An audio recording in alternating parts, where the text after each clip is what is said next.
Assalamualaikum warahmatullahi wabarakatuh. Perkenalkan, nama saya Desina Syarani Klima, nomor absen 10 dari kelas 10 MIPA 5. Di video kali ini saya akan bereksperimen tentang uji daya hantar listrik melalui larutan elektrolit dan non-elektrolit. Kemudian selain itu saya juga menguji beberapa larutan tersebut merupakan larutan elektrolit atau larutan non-elektrolit. Kemudian larutan-larutan yang saya gunakan antara lain yang pertama adalah larutan NaCl atau larutan garam, yang kedua adalah larutan CH3COOH atau larutan cuka, yang ketiga ada larutan C6H8O7 atau larutan asam sitrat, yang keempat ada larutan C6H12O6 atau yang bisa disebut dengan larutan gula, dan yang terakhir ada larutan H2O atau air. Di sini saya memiliki larutan NaCl atau larutan garam. Kemudian saya akan memasukkan elektroda ke dalam larutan.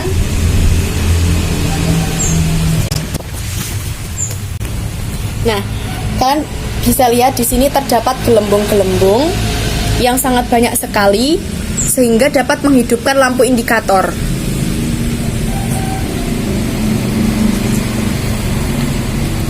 Jadi bisa dilihat bahwa larutan NaCl merupakan larutan elektrolit kuat.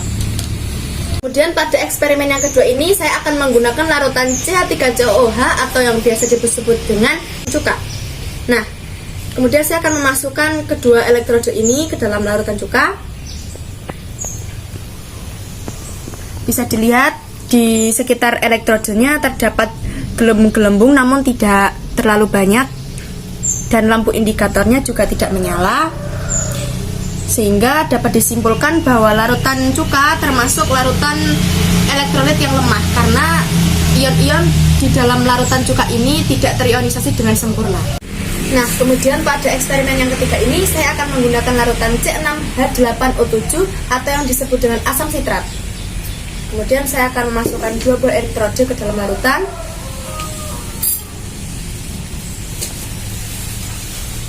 Di dalam elektroda atau di sekitar elektroda terdapat gelembung-gelembung, kemudian nyala lampu yang tidak menyala, sehingga dapat disimpulkan bahwa larutan asam sitrat merupakan larutan elektrolit lemah karena ion-ion yang terdapat di dalam asam sitrat tidak terionisasi dengan sempurna. Pada eksperimen keempat ini saya menggunakan larutan C6H12O6 atau yang disebut dengan larutan gula. Kemudian saya akan memasukkan dua elektroda ini ke dalam larutan. Dapat dilihat bahwa tidak ada gelembung-gelembung di sekitar elektroda, kemudian lampunya juga tidak menyala. Berarti C6H12O6 ini merupakan larutan non-elektrolit karena larutan gula ini tidak dapat membentuk ion-ion karena di dalamnya terdapat molekul-molekul yang netral dan tidak bergerak bebas. Percobaan terakhir ini saya menggunakan H2O atau yang disebut dengan air minum.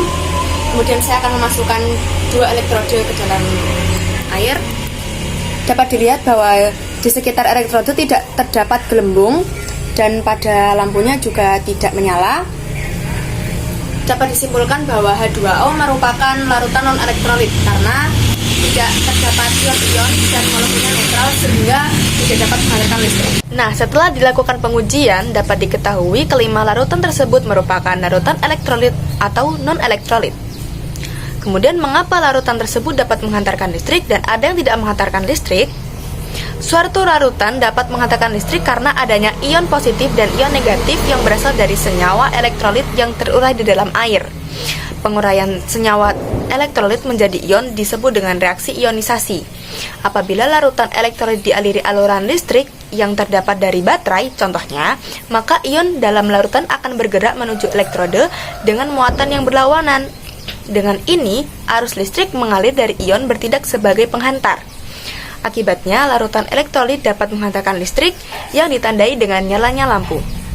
Kemudian bagaimana dengan larutan elektrolit lemah yang dia sendiri merupakan larutan elektrolit namun tidak dapat menyalakan lampu?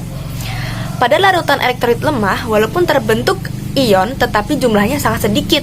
Akibatnya, ion tidak dapat menghantarkan elektron yang banyak untuk dapat menyalakan lampu dan hanya menimbulkan sedikit gelembung gas pada elektroda.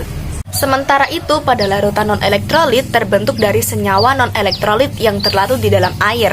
Senyawa non-elektrolit tidak terionisasi di dalam air, melainkan tetap kebentuk molekul yang netral. misalnya gula dalam pelarut air. Oleh karena tidak ada ion-ion yang bermuatan, maka listrik tidak dapat diantarkan sehingga lampu tidak dapat menyala. Setelah mengetahui penyebab larutan elektrolit dapat menghantarkan listrik, sekarang bagaimana larutan elektrolit dapat menghasilkan gelembung gas di sekitar elektroda? Larutan elektrolit dapat menghasilkan gelembung gas di sekitar elektroda karena arus listrik yang dialirkan ke dalam larutan elektrolit akan terjadi proses elektrolisis yang menghasilkan gas. Gelembung gas ini terbentuk karena ion positif mengalami reaksi reduksi, sedangkan ion negatif mengalami oksidasi. Kemudian pada larutan non-elektrolit, karena dia sendiri tidak memiliki ion-ion yang bermuatan, maka ion-ion tidak dapat mengalami reaksi sehingga tidak dapat menghasilkan gelembung gas. Ikut penjelasan yang dapat saya sampaikan, kurang lebihnya mohon maaf. Wabillahi taufiq wal hidayah. Wassalamualaikum warahmatullahi wabarakatuh.